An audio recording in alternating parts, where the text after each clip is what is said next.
Dari fasal yang pertama, nusahhi wala nuhaddim, kita hanya meluruskan dan tidak meruntuhkan. Dan ini adalah kaidah mumayyi'un ahlul bidah dalam rangka untuk melindungi para pelaku kebid'ahan dan penyimpangan.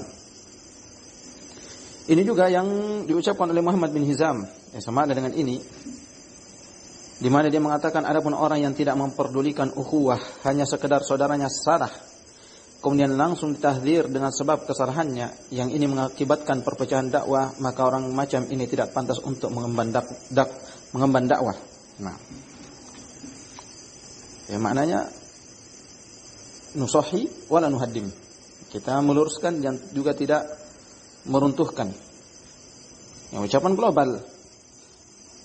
Dan sudah lama ini kami memberikan pelurusan dan kritikan atau bantahan ketika ucapan Muhammad bin Hizam ini disebar-sebar oleh Ashabu TN. Demikian para pembela Ahmad Banajah. Sehingga ada ikhwan yang bertanya kepada kami, agak membingungkan ini tulisan Ustaz, apakah ukhuwah melarang mentahdzir saudara kita dalam kesalahan? Dan apakah persatuan lebih utama dibandingkan ingkarul munkar? Mohon penjelasannya. Kami jawab, ucapan ini masih global, kurang rinci. Kesalahan bertingkat-tingkat.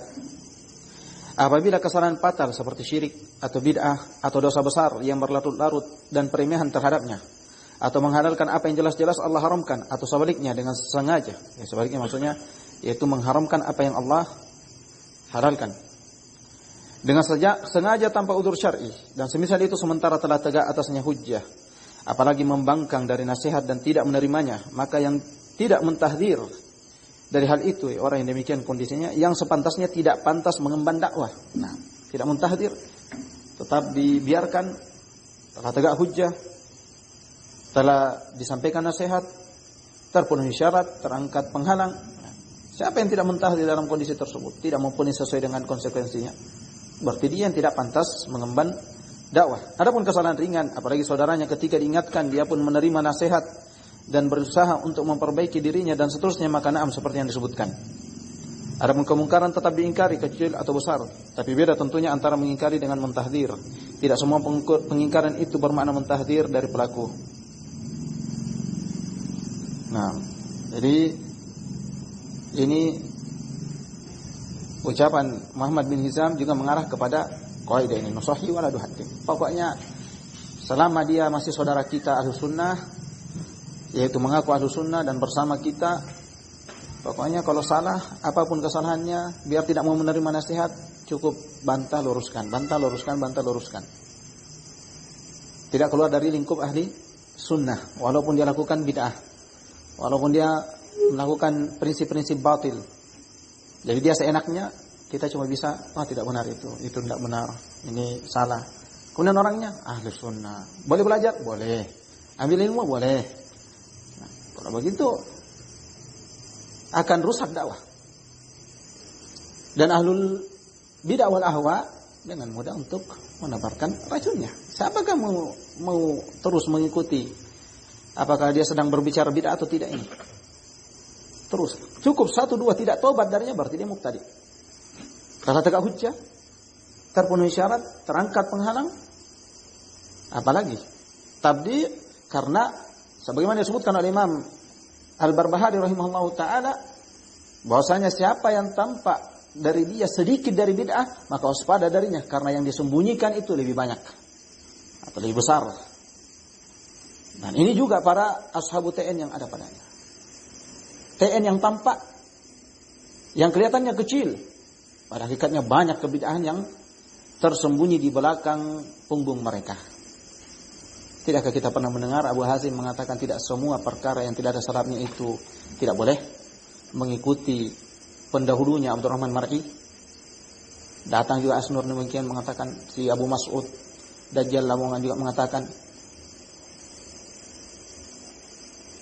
Kemudian tidakkah sekarang kita dengar bahwasanya Abu Hazim masih sunni? Kenapa? Karena masih mengirim tulabnya ke masyayikh sunnah. Ini kaidah, yaitu la natruku syakhsa hatta yusirru ala tarkina. Sebagaimana dalam pasal yang kelima, bahwasanya kita tidak meninggalkan seseorang sampai dia yang meninggalkan, yang bersikeras meninggalkan kita. Jadi walaupun dia lakukan apa yang dilakukan dari kebid'ahan dan seterusnya, tapi masih mengirim tulab sama masyayikh sunnah, berarti masih ahli sunnah. Berarti ini kaidah berikutnya. Abdul A'la datang, tidak semua masalah wasail dakwah itu tauqifiyah.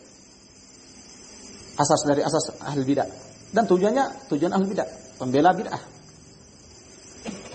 Walaupun ada ucapan dari global atau ucapan-ucapan yang pada hakikatnya keliru dari para ulama selainnya dari ucapan semisal itu, bukan berarti kamu yang muqallid dan tujuannya adalah bid'ah. Berbeda dengan mereka, tujuannya sama dengan orang yang mengatakan wasailud da'wah tauqifiyah. Tapi Abdul A'la mubtadi, tujuannya bid'ah. Babunya Abu Mas'ud sama. Apalagi kalau bukan kaidah-kaidah bid'ah. Turun di sisi hizbiyin Wahazim.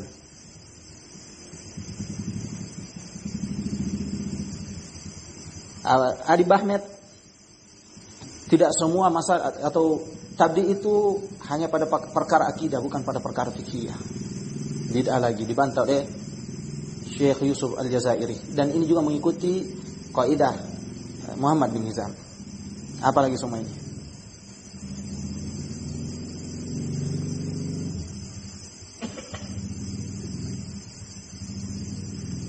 Berarti mereka, nah kemudian datang si Abu Muhammad Majhul dalam channelnya Membungkam Syubhat, di mana kami pernah menyebar jawaban kami ini tentang ketika mengkritik ucapan Muhammad bin Hizam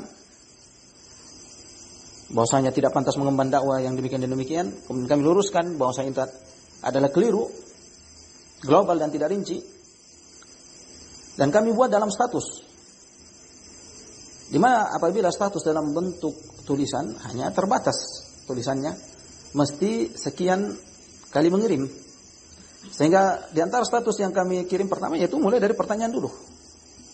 Tidak pantas mengemban dakwah, kemudian Syekh Muhammad bin Hizam berkata, kemudian ucapannya. Kemudian setelah itu kritikan tentang ucapan tersebut. Kemudian dia mengatakan nasihat dari Abu Abdurrahman Siddiq kepada kambingnya Abu Turab. Ini kedustaan. Kedustaan atas nama kami, bahwasanya kami menasihati dengan ucapan mumayyi. Ucapannya siapa? Muhammad bin Hizam. Ini dusta atas nama kami, bahwasanya kami menasihati dengan ucapan mumayyi Muhammad bin Hizam. Nah, datangkan kadzab, yaitu hizbi kecil, saya akan keluarkan kepadamu pendusta besar. Siapa yang tahazzab, kata Syekh Mukbil, man tahazzab kadzab. Siapa yang jadi hizbi, dia akan berdusta. Inilah arkanul hizbiyin, rukun-rukun hizbiyah, di antara al-kadhib, at-talbis, wa tadlis. Dan ini ada semua pada Abdul A'la, pada Adi Bahmek, Bahumaik, Abu Mas'ud, kadhib wa dajjal wa mughalatat. Ini ada pada mereka. Kemudian menggunakan nama-nama majhul, Abu Adam Jawi, Abu Laila, sekarang Abu Muhammad, pemilik channel Membungkam, sampai sekarang tidak berani menampilkan identitasnya. Tariqah hizbi. Di antara lagi bentuk dajjalnya, si Dajjal Abdul A'la, yaitu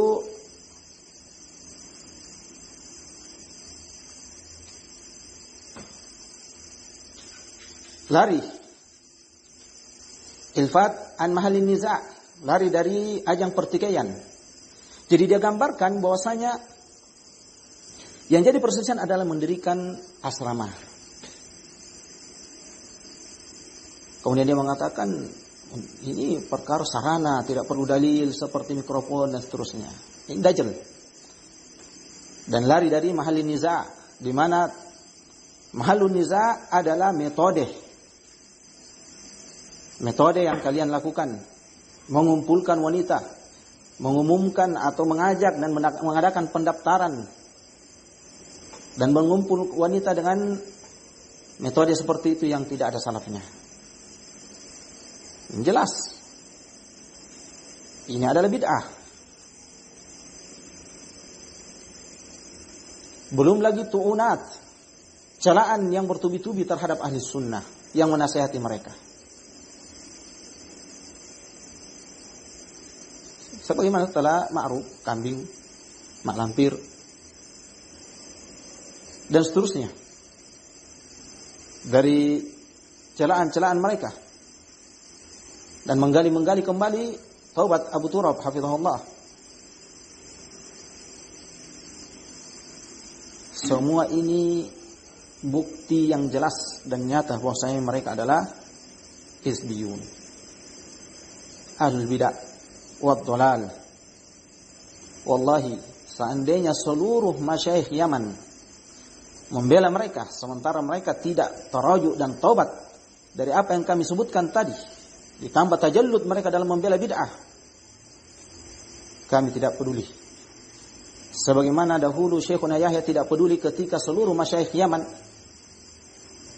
membela Abdurrahman Mar'i. Kami akan mengatakan mereka adalah hizbiyun sampai mereka mau taubat dan tarajuk dari apa yang telah lalu penyebutannya.